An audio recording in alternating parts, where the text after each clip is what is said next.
মমতা ব্যানার্জি প্রাক্তন হয়ে গেছেন বলে আপনারা যারা আনন্দ করছেন তাদের জন্য জানেন তার দুঃখে মানে তার চোখের পানিতে বাংলাদেশের একটা অংশ ভেসে যাচ্ছে। বাংলাদেশে যারা জামাতিরা তারা মমতা ব্যানার্জির পাশে দাঁড়িয়ে গেছে, আর মমতা ব্যানার্জি এখনো লড়ে যাচ্ছেন। আপনারা আনন্দ করছেন কিন্তু মমতা কিন্তু ছাড়ছেন না।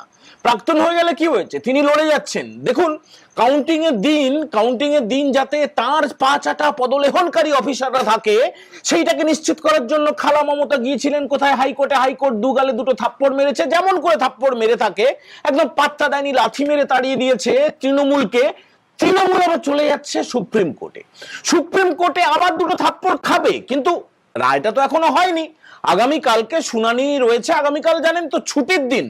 এমন চাপ দিয়েছে বা কি করেছে আমরা জানি না, অন্য কোনো কিছু করেছে কিনা।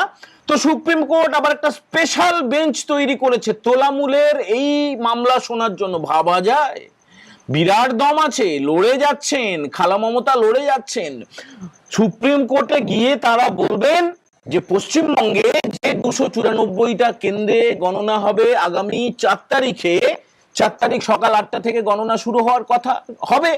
এবং সিআরপিএফ বা সিপিএফ এর অন্যান্য যারা, সিআরপিএফ এর পাশাপাশি এসএসবি, আইটিবিপি, বিএসএফ এবং কলকাতা পুলিশ, পশ্চিমবঙ্গ পুলিশ, যারা খালা মমতার থেকে দূরে সরে গেছেন, যারা বাটাম দিয়েছেন খুব ভালো করে, কিন্তু তার মাঝে পিসির ভাইপো তার যে জেলা দক্ষিণ 24 পরগনা, এবং সেখানে যে দুটো কেন্দ্র মগরাহাট পূর্ব এবং ডায়মন্ড হারবার, বুঝলেন তো, মগরাহাট পূর্ব এবং ডায়মন্ড হারবারে আগামী কালকে সকাল 7টা থেকে আবার পুনর্নির্বাচন শুরু হবে, সন্ধ্যে 6টা পর্যন্ত হবে।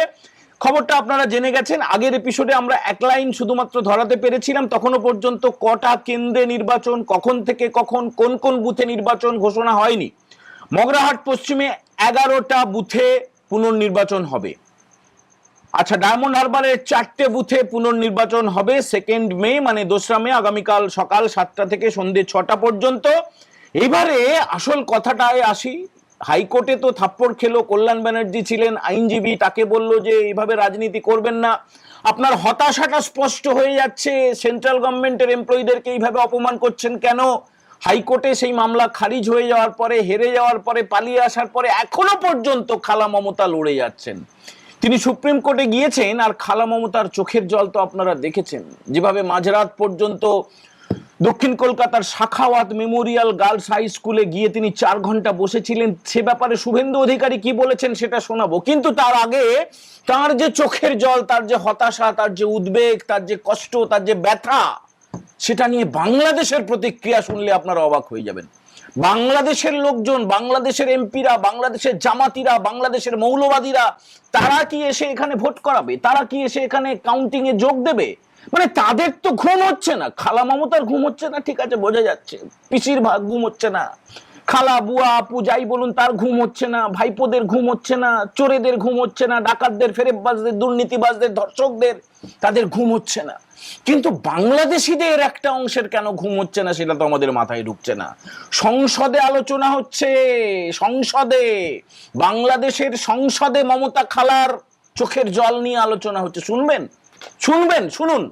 এইটা বলেছেন এনসিপি বলে একটা দল হয়েছে, এনসিপি, আখতার হোসেন এমপিটার নাম, সে কান্নাকাটি করছে। ন্যাশনাল সিটিজেন পার্টিটার নাম, রংপুরের থেকে তিনি সাংসদ হয়েছেন, এমপি হয়েছেন। রংপুর থেকে নির্বাচিত হওয়া এনসিপির একজন সাংসদ সংসদে দাঁড়িয়ে কিভাবে কান্নাকাটি করছেন খালা মমতার জন্য, খালা মমতার চোখের পানি তার এলাকা ভাসিয়ে দিচ্ছে, বন্যা হয়ে যাচ্ছে। মশাই কোথায় আছেন? শুনুন কি বলছেন, শুনুন। আমরা এমন একটা রিজিয়নে, আঞ্চলিক একটা অবস্থায়, পৃথিবীর এমন একটা স্থানে আমাদের অবস্থান, যেখানে আমরা অনেকগুলো বাস্তবতার সঙ্গে আমরা জড়িয়ে আছি। এই বাংলাদেশে শরণার্থীদের ঢল নামানো হতে পারে সেই ধরনের চক্রান্ত আশেপাশে চলছে। মাননীয় স্পিকার, বিভিন্ন জায়গায় রোহিঙ্গারা অলরেডি চলে এসেছে। আবার আমাদের প্রতিবেশী দেশ থেকে আবার যে মুসলমানদেরকে বের করে দিয়ে আমাদের দেশে শরণার্থী হিসেবে ঢল নামানো হবে না, তার কোনো গ্যারান্টি নেই মাননীয় স্পিকার। এই কারণে আমরা এই বাংলাদেশের যারা মানুষেরা আছি, আমাদেরকে একতাবদ্ধ থাকতে হবে। আমরা সেই 71-এ, 24-এ প্রত্যেকটা সময় জাতিগতভাবে আমরা যেমন একত্রিত হতে পেরেছিলাম, তেমনি ভাবে এই বাংলাদেশের স্বাধীনতার সার্বভৌমত্বের উপরে, বাংলাদেশের জনগণের উপরে যদি কোনো ধরনের পরাধীনতা চাপিয়ে দেওয়ার চেষ্টা করা হয়, সেই সময়টা তো আমাদেরকে ঐক্যবদ্ধ থেকে বাংলাদেশের জন্য কাজ করতে হবে মাননীয় স্পিকার। ভাবতে পারেন এনসিপির এই আখতার হোসেন খালার চোখের পানিতে তার এলাকা ভিজে যাচ্ছে, তার জামা কাপড় ভিজে যাচ্ছে, বলছে মাননীয় স্পিকার শরণার্থীর ঢল নামবে।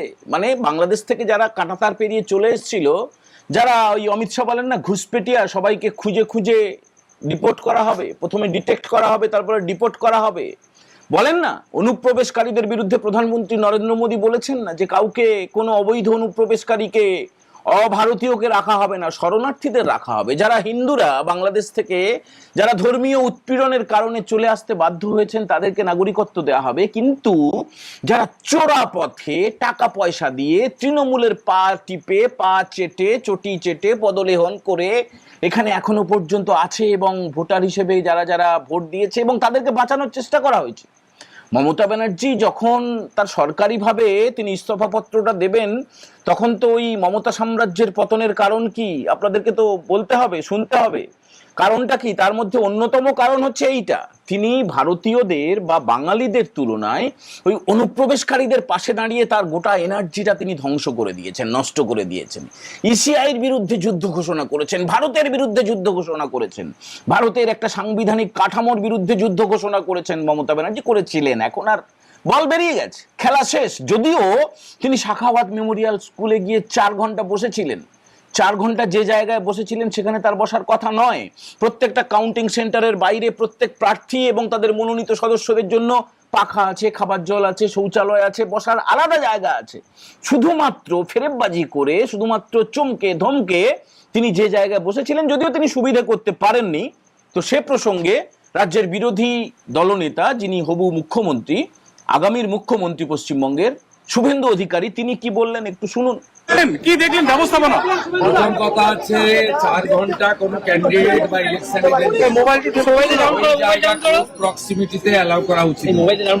এনারা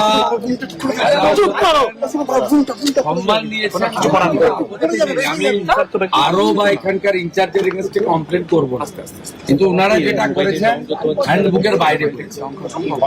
যে কেউ থাকতে পারে, নিচে সিসিটিভি মনিটরিং আছে, তার সামনে পারমিসেবল, প্রত্যেকটা পার্টির 4 জন করে পারমিসেবল তারা থাকতে পারে। আমাদেরও আছে, অন্যদেরও আছে, কিছু ইন্ডিপেন্ডেন্ট এজেন্টরাও সব আছে, যারা ক্যান্ডিডেট এরা সব আছে, প্রত্যেকেই আছে। আর আমাদের যেটা ক্যান্ডিডেট বা ইলেকশন এজেন্ট করতে পারে with the proper permission from আরো, আমরা ভিজিট করতে পারি। যেমন আমি গেলাম, 5 মিনিট ভিজিট করলাম, সব ঠিকঠাক আছে কিনা দেখে চলে এলাম। কিন্তু এগুলো যেগুলো করা হয়েছে, উনি কালকে পরিকল্পনা করে বাড়িতে পরার মতো শাড়ি পরে এখানে এসেছিলেন, উনি এখানে থাকতেন। ওনার এটা একটা বদভ্যাস আছে, ধর্ণা দেওয়া, বসা। ওই যেহেতু ওনার জন্য 5 স্টার হোটেলের ওয়াশরুম এসেছিল, ওইটা বিজেপি কর্মীরা তাড়িয়ে দিয়েছে, ওই জন্য ওনাকে পালাতে হয়েছে। উনি পরিকল্পনা করে এসেছিলেন এখানে, হাঁটছেন 4 তারিখে, যতক্ষণ বসেছেন। আচ্ছা, এটা কোথায় হলো, এটা কোথায় বললেন? এটা হচ্ছে শাখাওয়াত মেমোরিয়াল স্কুলে। আপনারা জানেন যে এই যে ভবানীপুর কেন্দ্র, কলকাতার যে ভবানীপুর কেন্দ্র, দক্ষিণ কলকাতার, যেখানে মমতা ব্যানার্জি তৃণমূলের প্রার্থী আর বিজেপির প্রার্থী হচ্ছেন শুভেন্দু বাবু, এই গণনাটা হবে এই শাখাওয়াত মেমোরিয়াল গার্লস হাই স্কুলে, সরকারি স্কুল, এটাই স্ট্রং রুম, এখানেই গণনা হবে। নেতাজি ইন্ডোরে হবে, বিভিন্ন জায়গায় কলকাতার হবে এবং অন্যান্য জায়গায় আপনারা জেনে গেছেন। আপনাদের এলাকার গণনা কোথায় হবে? হয় জেলা সদরে হবে বা মহকুমা সদরে হবে, যে কোনো একটা জায়গায় হবে।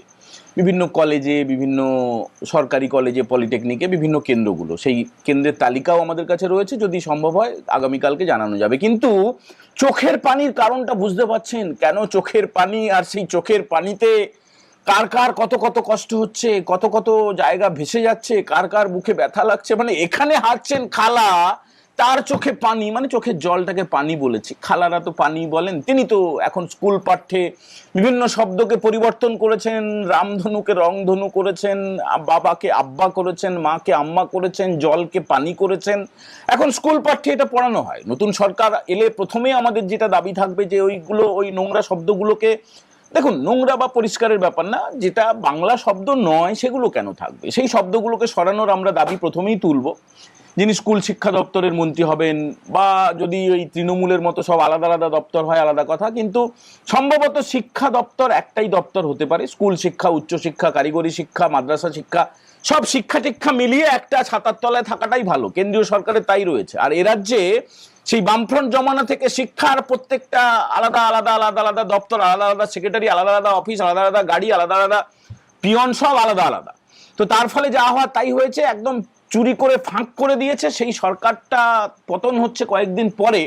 অফিসিয়ালি লোকভবনে গিয়ে ইস্তফা দেওয়ার আগে পর্যন্ত, এখনো পর্যন্ত মমতা ব্যানার্জি বলে যাচ্ছেন আমি এখনো মুখ্যমন্ত্রী রয়েছে। তিনি যে প্রাক্তন হয়ে গেছেন তিনি মোটেও স্বীকার করতে চাইছেন না, মোটেও স্বীকার করতে চাইছেন না। আর তিনি গোটা রাতটা, সারা রাত ওখানে বসার মতো প্রিপারেশন নিয়ে এসেছিলেন, খাবারটা আসেনি বলে তিনি পালিয়ে যেতে বাধ্য হয়েছেন, যেটা আপনারা শুনলেন শুভেন্দু বাবুর মুখে। এখন আমাদের যেটা প্রশ্ন, দেখুন ফাঁকা মাঠ তো কেউ ছাড়বে না। শুভেন্দু বাবু ছিলেন নন্দীগ্রামে গতকালকে, সেখানে তিনি প্রার্থী হয়েছেন, ভবানীপুরে প্রার্থী হয়েছেন। সেখানে কাউন্টিং এজেন্টদের সঙ্গে আলোচনা করে কি কি করতে হবে, কি কি করতে হবে না, কত সময় থাকতে হবে, পুরো গণনা শেষ করে তারপরে বেরোতে হবে, যা যা ইনস্ট্রাকশন দিতে হয় দিয়ে এসছেন। তারপরে আজকে তিনি এসছেন ভবানীপুরে যেখানে স্ট্রং রুম সেটা পরিদর্শন করেছেন। এর পাশাপাশি এজেন্টদের সঙ্গে কথা বলেছেন, দলের কর্মীদের সঙ্গে, নেতাদের সঙ্গে কথা বলেছেন। তো এটা তো হয়ে গেল, ঠিকই আছে, খবর একদম ঠিক আছে, ফাঁকা মাঠ ছাড়া যাবে না। কিন্তু চোখে পানি খালার সেই পানির রেস কেন দেখা যাচ্ছে বাংলাদেশ? আপনাদের কি মনে হয়? আপনারা কমেন্ট করে একটু জানাবেন। যারা প্রথমবার দেখছেন, নবান্ন নিমন্ত্রণ চ্যানেলটা সাবস্ক্রাইব করতে ভুলবেন না। আর আপনাদের পরামর্শ, আপনাদের ভালোবাসাই কিন্তু আমাদের চলার পথের একমাত্র পাথেয়। যদি ভালো লাগে তাহলে এপিসোডটা বন্ধুদের সঙ্গে শেয়ার করে একটু লাইক করে দেবেন। ভালো থাকবেন সবাই, শুভরাত্রি। আজকে রাতের মতো এই এপিসোড আমরা এখানেই শেষ করছি। জয় হিন্দ, বন্দে মাতারাম।